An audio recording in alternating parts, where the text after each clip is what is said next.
Welcome to Setup Mastery, your go-to channel for all things tech.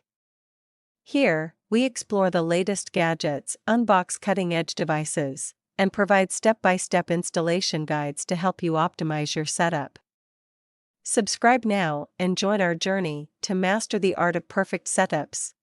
In today's video, I'll show you how to set up your Netgear Orbi Tri-Band Wi-Fi 6 mesh system using the WPS method. This is one of the quickest ways to connect your Orbi router and satellite without using the Orbi app. Let's get started. Begin by unboxing your Netgear Orbi system.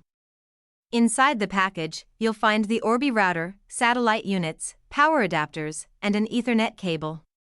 Make sure all components are included before starting the setup process. Connect your Netgear Orbi router to the modem using the included Ethernet cable. Next, plug the power adapter into the router and a wall outlet. Turn it on and wait for the LED to stabilize. Find the sync button on the back panel of your Orbi router. This button is used to connect and pair Orbi satellites with the router, helping extend Wi-Fi coverage throughout your home. Within 2 minutes, press the sync button on the Orbi satellite. The satellite will begin searching for the router and establish a connection automatically. The LED will pulse while syncing. Once the satellite successfully connects, unplug it and move it to the area where you need better Wi-Fi coverage. Plug it back in and wait for it to reconnect to the Orbi router automatically.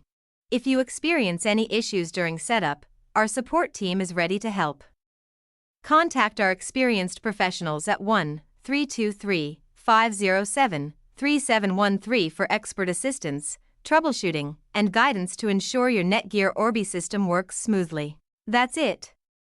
Your Netgear Orbi Tri-Band Wi-Fi 6 mesh system is now set up using the WPS method.